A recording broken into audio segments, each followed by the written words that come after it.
Hi, I'm Linda Badekiefer, Marketing Manager at Gateway Analytical. I'm here today with Dave Exline, Senior Vice President of Gateway Analytical, to talk about pharmaceutical forensics. So Dave, tell me, what is this term pharmaceutical forensics? How does forensics apply to pharmaceuticals? Pharmaceutical forensics is the application of test methods and methodologies for investigating nonconformance issues within the pharmaceutical industry. We utilize test methods that are typical within forensic science, such as microscopy and other types of analytical testing procedures to investigate these types of issues and bring some resolution to the problem. How is pharmaceutical forensics utilized in the industry? Can you give me some real-world examples? The pharmaceutical forensics area is utilized every day in the pharmaceutical industry. However, a lot of pharmaceutical companies don't realize that they utilize it or that they really need that type of analysis. A very good example would be a contamination within a pharmaceutical product. There may be a hair or a fiber or a piece of paint. This may have originated from the process, or it might have been a contaminant that was introduced after the product went to market, returned as a product return or some type of material as such.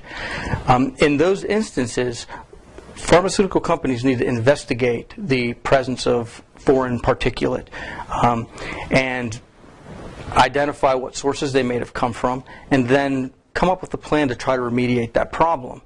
That's what a testing laboratory like ours does. A specific example would be a fiber or a piece of glass that might be floating in a parenteral drug product. It's the responsibility of the manufacturer to identify what those contaminants are and where they came from. Another example may be a discoloration of a tablet of a pharmaceutical tablet manufacturer, a piece of metal or something along those lines. The ability to identify the potential contaminant, but also analyze, identify what that contaminant is, and then that next step of identifying where it could have come from within the process or another source, so that they can resolve that issue completely.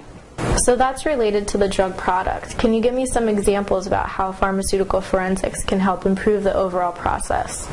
Yeah, the process is very important within the manufacturing process. When we look at pharmaceutical forensics of final product and identify contaminants and those types of nonconformance issues, it's very important to understand where those sources of contaminants came from. And that's where a understanding of pharmaceutical forensics is very important. We do investigations related to sheddability studies of the different types of coverings that might be on vials or other types of containers that the actual product is being manufactured in. We also do types of testing of rinse testing, for example, of parenteral vials. Within the pharmaceutical industry, the term sterile does not necessarily mean particle-free. You may have a very sterile product, but that means that microbiology is your type of test that you're going to utilize to make sure that there's no microbiological growth or things along those lines. But particle contamination can still occur. So we have to understand what the processes are and the methods that pharmaceutical companies use to go through the process so that we can help understand where the potential contaminations might be coming from. So Dave, what type of analytical methods do you use for this type of testing? There's a wide range of analytical testing methods that are used in pharmaceutical forensics. A lot of them are standardized forensic testing methods that have been used for decades to identify trace particulate matter. Others are new and novel types of analytical testing procedures, such as chemical imaging or other types of imaging technologies. We try to utilize both depending on the type of sample that we're trying to analyze. In one instance, we may have a discoloration of a filter where we need to understand what's causing discoloration. So we may need a very sensitive method that's going to identify trace metal components or other things that may be contributing to discoloration. When we deal with particulate contamination, then we are going to take it through a standardized forensic analysis, which usually begins with optical microscopy and evaluating a sample. and we determine color, texture, and what type of sample it may be, whether it might be a metal or a fiber. The next step would be to determine whether it's organic or inorganic. Once we make that evaluation, then we send it down a sample analysis flow. For example, if we are dealing with an organic type of material, such as a fiber or a hair or other types of things, then we may apply FTIR, or infrared spectroscopy, Raman spectroscopy, or other types of organic test methods at a microscopic scale to identify that material.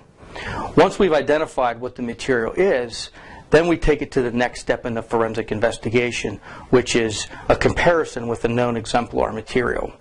We take the unknown material that we've identified, compare it to known sources of materials that come from the process or product, and we determine whether they could have a common source with each other.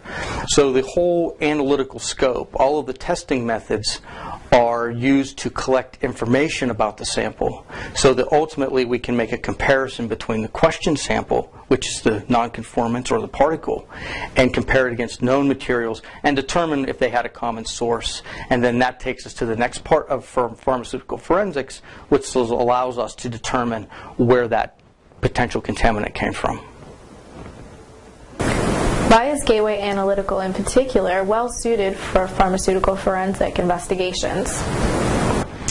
Gateway Analytical has over 15 years of experience in investigating particulate contamination specifically, and working with pharmaceutical companies hand in hand to not only do the analytical testing, not just to take a particle and identify where it came from, but to work with the company and help within the entire nonconformance investigation. Our staff has worked with pharmaceutical industry for years, and we also have a solid background in forensic science and its principles and testing methods that allow us to transfer the technology and the experience of forensic investigations into the pharmaceutical industry.